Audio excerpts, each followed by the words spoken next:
How to find Gmail privacy settings on Android phone. Hello guys, in today's video I'm gonna show you how to find Gmail privacy settings on Android phone. First then open Gmail, and now just click on your profile here in top corner.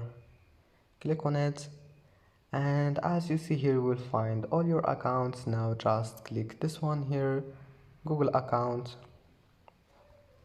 and as you see here you will find here you will find your account settings. Now you can manage here anything you want. Just scroll here, and here you will find data and privacy. Click on it, and here you can manage your privacy settings, and it's easy. And that's how to find privacy settings on Android phone. And that's it for today's video. Don't forget like, and see you in the next video.